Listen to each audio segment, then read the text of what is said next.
and what your talent means to you. Hi everyone, my name is Zayed. I'm an artist. I've been drawing since the age of 9. I started, my parents had enrolled me into weekend classes at the Learning Tree of Arts. It's a school located by, like, right across the street from the falls. And I was going there, elementary, middle school, all the way to high school. I even taught there too, while I was in college. I started out doing drawing and painting, then I started doing mixed media. I even took anime classes, so I've dabbled in a lot, even ceramics as well.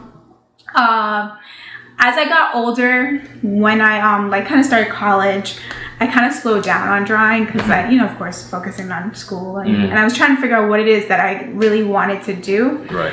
But my father, he also, when he was younger, he used to draw. And he stopped drawing at a young age, and he kind of lost some of his talents. So that's one thing he always used to tell me. He's like, keep practicing, like, do not lose it, because if you do, I'm obviously going to be disappointed at my skills and have to try to practice again to get back to where I was. So I kept on doing it throughout the years. And I did a couple of shows. I was part of the Raw Artists show in Brooklyn.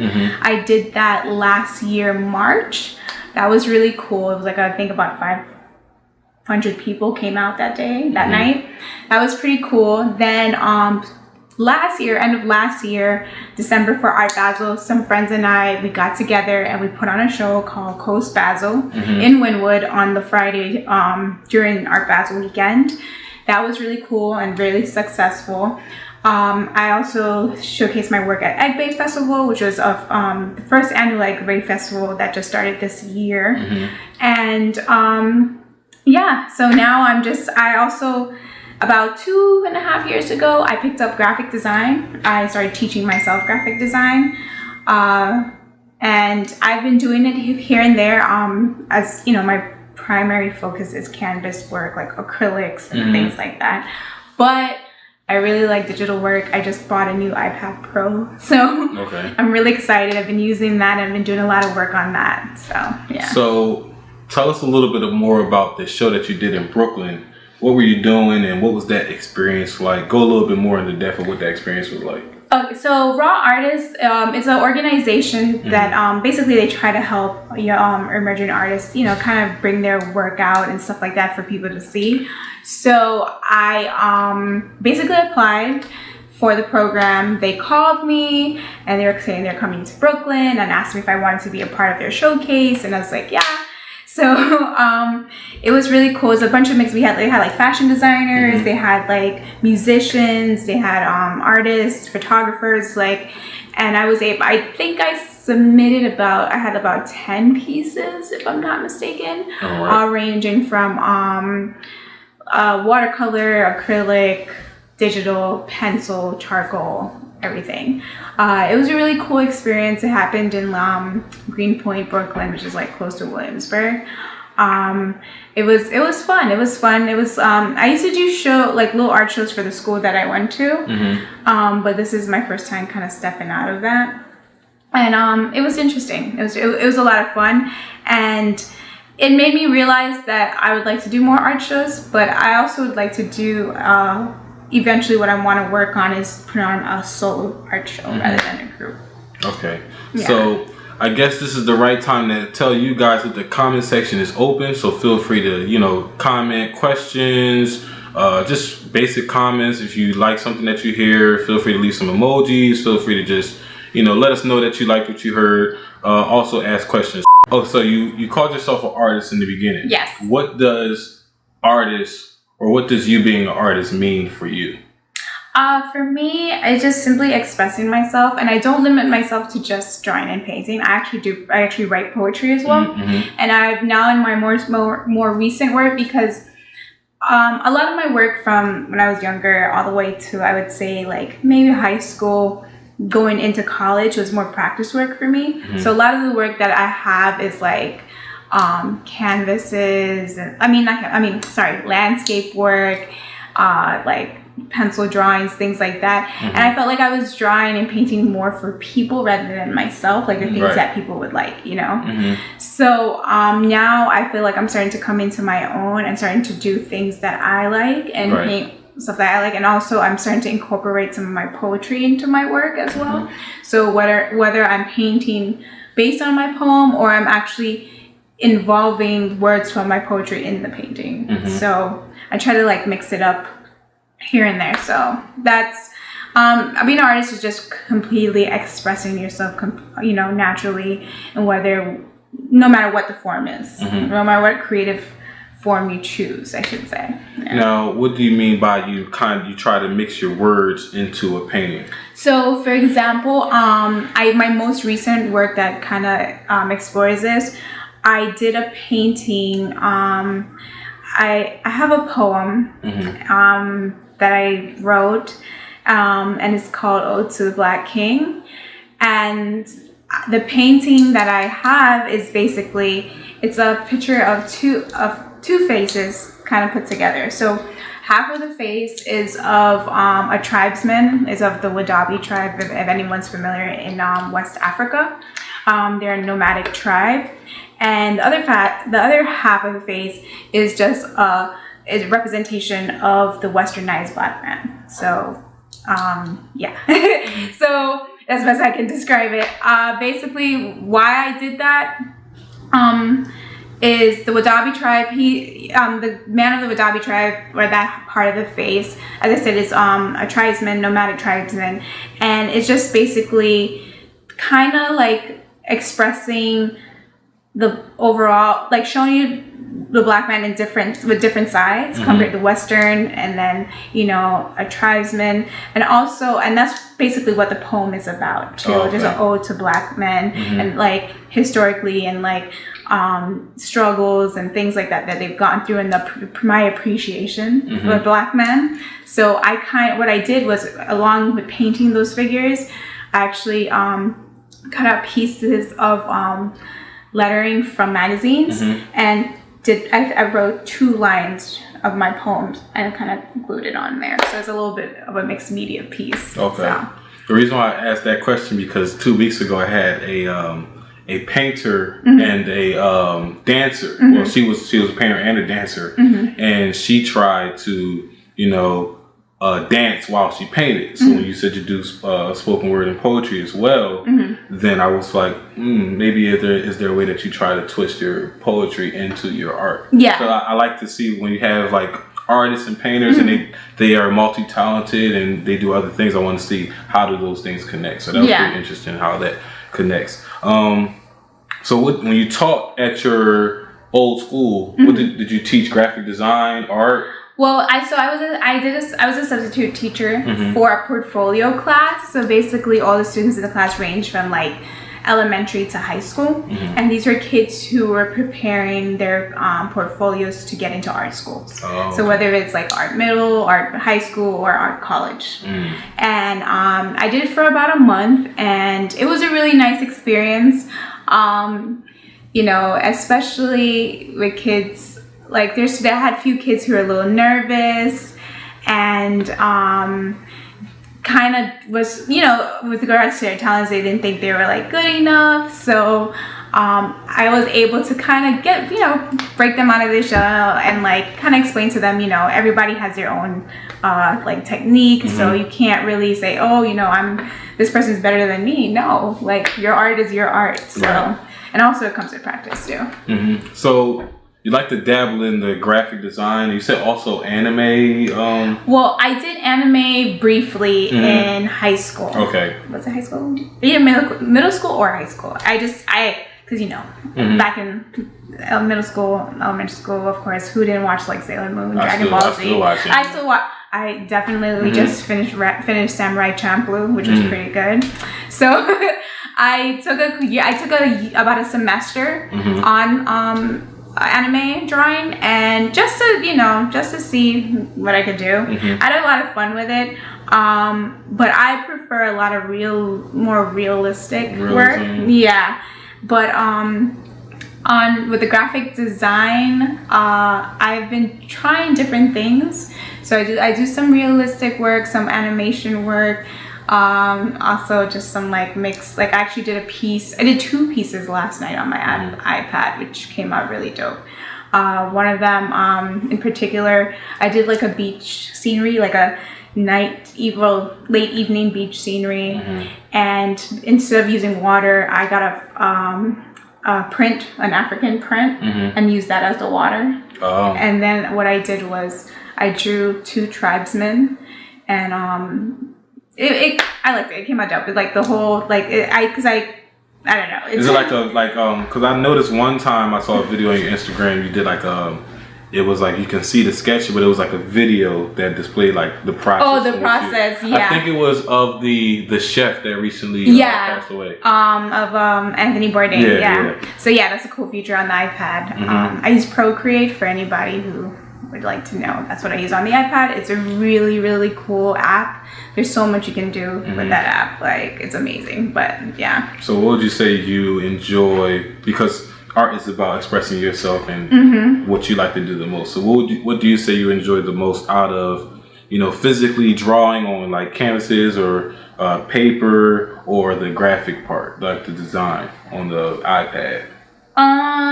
So I think I prefer painting, simply because with graphic work, with regards, for me, I'm drawing on an iPad, so it's much smaller. Yeah. Canvas, so to speak. Of course, you can draw and blow it up to how you want it, with printing. But I like painting. Kind of challenges me more, because especially when it comes to mixing colors, on the iPad you have a whole color palette that you can like millions of colors. A whole bunch of colors. Yeah. But rather than on canvas, I have to actually sit there and take my time. And I always like to come out with the basic colors. Like, I don't try to have one of every type of color of bottled paint. I try to mix and see what I come up with. And it really challenges me, especially when I'm drawing people. Because of course you have to get the shades, the shadows, make it look 3D, make it kind of, especially I'm a perfectionist, especially when it comes to drawing people or painting people. So I want to make it as real as possible. So that's... Oh, so you're definitely the realism type of artist. Yeah. I'm trying to break away. I'm trying to break away, but I'm trying to do new things and kind of like expand my portfolio. My dad's like, you need to, like, my dad's like, okay, try other things. Don't focus on like doing the same type of work, Just, do what you like, but explore the different mediums. So, but I think realism, and I had another painter a while back and we were talking about hyperrealism. Yeah. I think those are so cool because you literally have some pictures that look like someone took a Canon camera or Sony or whatever, snapped it, and then just put it in a frame, when you later discover somebody painted that from hand. So like that, I mean, it's a lot of, there's a lot of different styles of art, but like that one, to me, like there are only a few people that really can. Yeah, it's hard because honestly, I've seen the progress, especially when it comes to like drawing and painting people from when I first started. Like I always like to practice on myself. So a lot of my paintings are of me because I like to use myself as practice. Especially, and like just seeing my growth from when I first did like a self-portrait to now, it's like, wow. Yeah, it's when I see some people and they're the hyper realist artists, I'm just like, yo, this is crazy. I'm not there yet, but I'm trying. Before I get into my next question, Herson, he said Z in good company out here, so he said what's up. Hey Herson. My next question was, so you said you mentioned you can see how your growth is looking for like the realism, right? What are some things that you picked up, or some things that you noticed that you did to improve from your first attempt to recent work? It honestly is just practice. Just a lot of practice. I started buying more sketchbooks that I can take with me. I just started taking my time a little bit more and just like challenging myself. Even now with this iPad, I can pretty much take it with me anywhere. So I'm having a lot of fun with that. And just practicing more, honestly. Like, that's just the key to anything. When you were in art school, did they like feed you like the reading books and things like that as well? Like there are like books on art that tell you about like shading and. So funny enough, not at all. Not at all. Not at all. My teachers, especially one of my favorite, my most memorable teachers are Miss April and Miss Sherry. And Miss April, she was my teacher in my younger years, from like elementary to middle school. Miss Sherry's for like middle school to high school. And they basically, it was all like, they would come out with a piece and they said, okay, this is what we're going to learn how to do today. And they would come around, because the classes were very small. It was probably like from 5 to 10 people per class. And it was like a 2.5-hour class.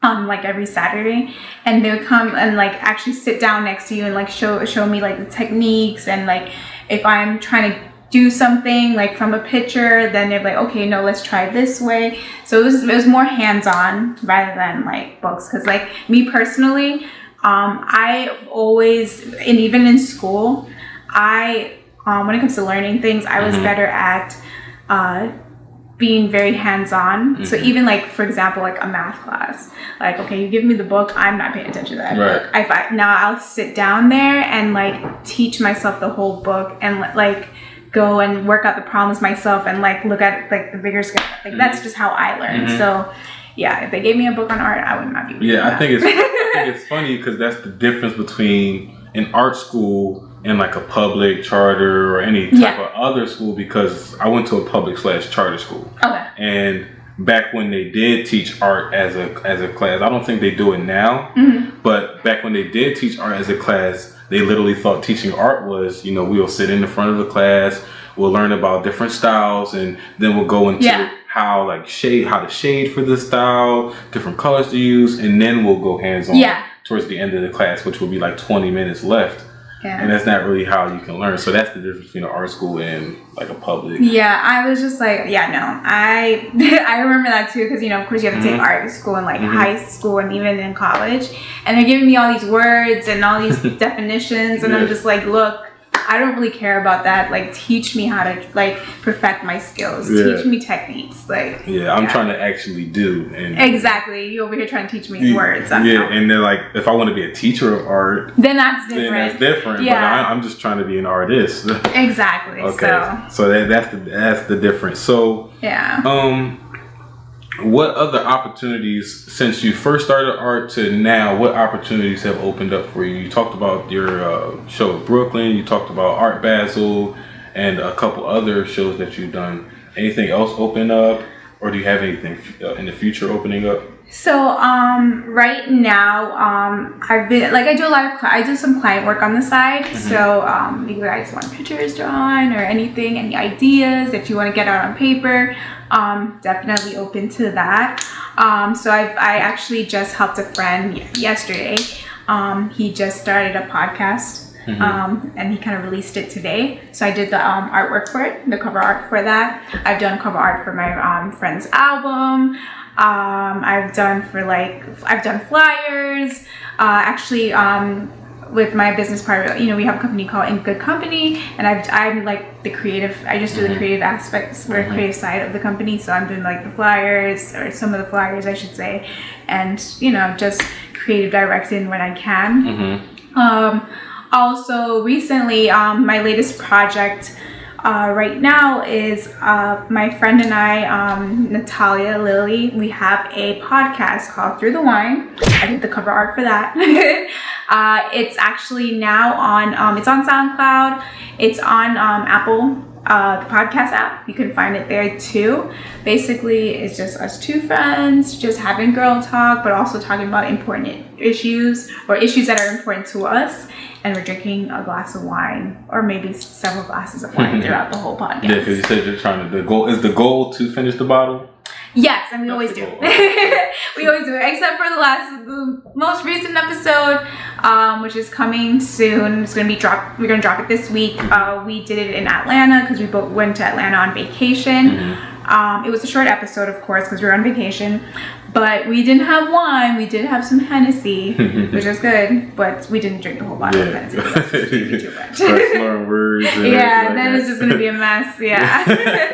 So tell us a little bit about how Through the Wine got started. Well, first, I know it's a lot of rappers out there. If you need some cover art, check out Zayed. Yes. That's how you say your name? Yeah. Okay. Yeah, that's perfect. All right. So, what are some? Have you ever sold?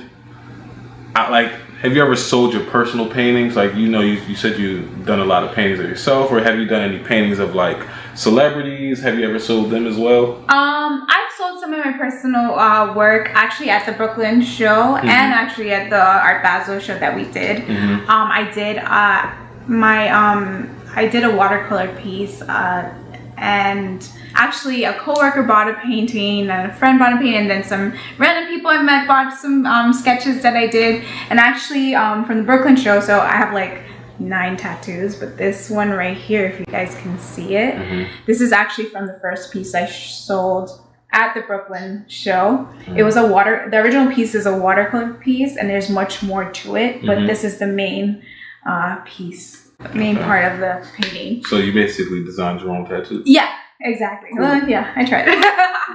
So yeah, I do sell some of my work here and there, but a lot of my work that I have right now are like older stuff that I've done, so I'm trying to create new stuff. And as I said, I'm more trying to come into my own when it comes to my work. I also recently what I did was I created these little wallpapers also on it's on my Instagram page, like little fun wallpapers of food. So I did like sushi, a beef patty, stuff like that. Little phone for your iPhones, or if you have Android. And then I created them and turned them into iPhone cases as well. I was about to ask that. Yeah.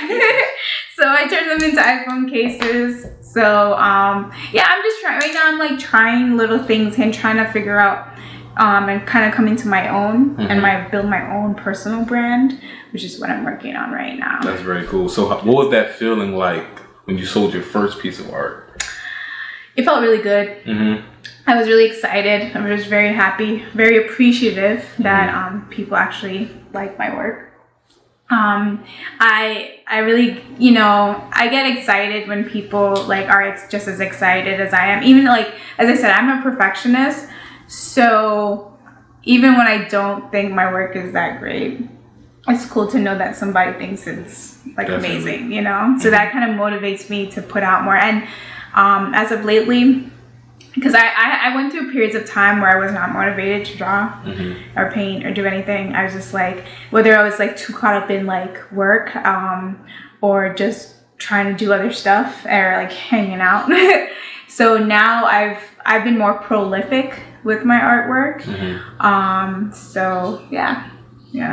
Skill like being able to draw can literally take you in so many directions where like you just said, you can draw wallpapers or whatever it is and then turn them into phone cases. Yeah, or little things. And that's something as little as that. And then you can go bigger and bigger and bigger. There's so many different things for you to do. So I want to urge whoever is watching and you're good at drawing, even if someone told you you're good at drawing, definitely pursue it. And then, do your other things, but I wouldn't say lose it. Yeah. A lot of people get lost in it and they regret it in the long run. Exactly. Like, yeah. So were you ever in a dark place to where, well, you already said you were feeling unmotivated to draw. Why do you think you were feeling unmotivated to draw, and how did you get out of that funk? I think it was just more me trying to find myself and trying to find out what it is that I wanted to do. I graduated from FIU with my bachelor's in international relations, and I had this whole idea of, I'm going to do something in that field, like whether it's become a diplomat or something of that sort. And I was like, okay, Z, like you're playing yourself. And I actually, I had moved to New York. I had quit my job, moved to New York. I got into corporate in New York. I was working for a city private bank for about 2.5 years, almost 3 years. And that even made me realize even more that I was not made for corporate. And it's funny because growing up, like when I was a little bit, like in high school, like come in maybe freshman year of college, I used to always tell myself like I'm not made for corporate, and like I would tell my friends like I'm not the corporate person. But I was like, you know what? Let me try, because you never know. You never know. So I did the whole corporate thing, where living the whole New York life, and then I was just like, you know what? No, this is not for me. Also, what happened was I had like got really sick last year. Like just had a whole bunch of health issues. I was just very unhappy, very depressed, and on top of work and stuff like that. It was just a really, last year, well, 2016, 2017 was a really rough time period for me. And it just made me realize even more that I need to start doing what I like. You know, I need to start in trying to enjoy my life and not stress myself out, and not doing things because whether I need to make X amount of money, or I need to, have this type of job, or like, or worry about what people are going to say if I don't do that, or don't do this, So I definitely, once I hit a certain point with regards to my health, after that I was just like, you know what, screw this. I actually quit my corporate job, and I moved back to Miami, and that's when we did the Coast Basel show. Then also I currently now work for Apple, which is really cool. I do it part-time, and Apple has given me the opportunity to do live art sessions at the store, which has been really cool. I've done 3 so far. I've also participated in teaching and assisting the creatives at Apple Store with teaching kids who come in, whether it's drawing and sketching on the iPad, and we have like little field trips where the kids come in and learn about the different programs that we have. So and I really like it. I really enjoy it. It's not, and that's what's most important, is doing what you love and doing what you enjoy. And people are like, oh, Apple retail position, but there's just so much more to it than just being your typical, okay, I'm selling all these Apple products, because you get to meet I've met so many interesting people, from customers to even the people I work with. A lot of people I work with are creatives, just like myself, whether they're photographers, they have radio shows, gaming, like all types of things, So yeah, it's. Oh, so you're doing like live art sessions with the iPad on the app that you were. What's the app called? Procreate. Yeah. Okay, Procreate. so that's the app I'm assuming that you're using. Yeah. Okay, that's pretty. Yeah. Dope. That's pretty cool. So is that something new that Apple's starting to do? So Apple has today at Apple Sessions, which I can't. So I first learned about it prior to working there. When I was living in Brooklyn, the Williamsburg location, they actually have shows where they have actual like well-known artists come out and perform in front of customers, and then they do a Q&A. Okay. So I went to one. And it was a really interesting experience. But they also, at every Apple store, they kind of have Today at Apple sessions where they teach you about whether it's the products or whether it's programs, anything you need help on. They have coding, which is really cool, especially for kids. They have coding classes, as I say, drawing classes, photography classes, learning how to take pictures with the like the iPhone and how to edit and things like that. But this whole thing, they started in my particular location recently, so it's been pretty cool. So sometimes it's like I get to work and they're like, "Hey Z, you want to draw?" I was like, "Okay, cool. I'll sit here and draw for 2 hours." Yeah, don't mind if I do. Right? So yeah, it's been a pretty cool experience. So C. Vincent said, "That's cool. Do you have any of your work on IG?" I said yes, but correct me if I'm wrong. How do you spell your @name?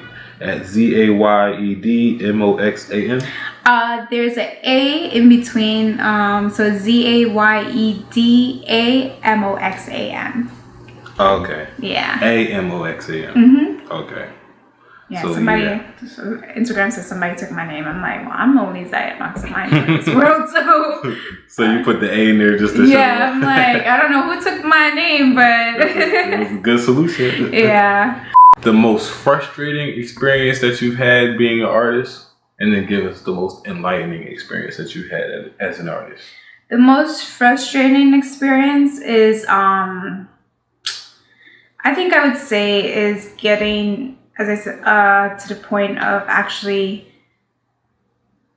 really, like, I would say the whole process of painting a piece is frustrating because, as I said, I'm a perfectionist, so I want everything to look exactly like what either is in my mind or what I'm painting from or whatever, you know? So when it doesn't come out that way, I'm like, I'm the worst. Like, I'm pissed off. Like, I leave it. Like, I have one painting in my room that has been on my wall, not finished, for the past 5 years. Oh, wow. I'm gonna revisit it, but right now I have to take a step back. So like, that gets a little frustrating sometimes when you have something in your head, or like, and it doesn't really come out exactly on paper how you want it. So you kind of have to like revisit it, take a step back. But it goes to when it does come out how you want it, and that feeling of, wow, this is amazing, like, damn, I'm really good. Like, that is like the best feeling ever. Like, last night, the 2 pieces that I did, I was like, wow. I was like, see, did I, like, okay. And like, it's funny because I always go to my dad too after every drawing I do. Like, he's like my right hand when it comes to any. I always ask him, like, what do you think I should change, or does this look funny? What is your perspective on this? Do you understand my vision? Because, you know, he has an eye of everyone else who's looking at it, you know? Like, obviously my eye is different from everyone else because I'm the artist and I'm expressing myself.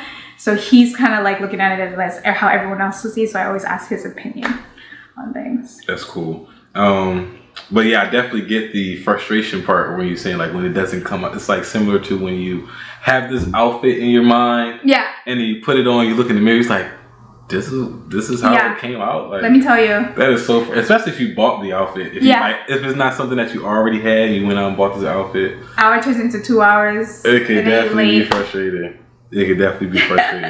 So, you know, guys, at this time, I want you to wrap up any last minute questions. Feel free to leave some comments, ask some questions. I have one more question that's going to give you guys some time to ask questions if you have any. And my last question is, I ask this every week, and that is the red pill or the blue pill. If you could take one pill, the red pill being you go forward 10 years and you have $5 million in your bank account. And then you take the blue pill, you go backwards 10 years, but you know everything that you know now. Which pill are you taking? Probably, wow. You know what? I'd probably take the blue pill. Blue pill? Yeah, I'd probably go back. Why would you go back? Just to, like, especially with some of the stuff that I've like dealt with and like emotions and things like that, kind of learning a lot, you know, just have a smoother, you know, smoother transition and smoother. I think I would do that. I mean, 5 million sound great, but I probably would make the 5 million. You probably would make the going back. Knowing what I know. A lot of people say, like, a lot of people who say they will go back have the similar answers. You know, they think they're gonna make it back anyway if they go backwards. Exactly. But I've had one person who had a perception saying she would go back because going back is really going forward because she will be able to help so many more people. That's true. Yeah, I was like, wow, she was one person who changed the whole perception of, I was not thinking anywhere near remotely close to that. That is so true. It's the whole, if I knew what I knew now, then like, so many things would be so much. So many things would be different. Yeah, so you would make less mistakes. Wouldn't stress out myself as much. And make better decisions, you know.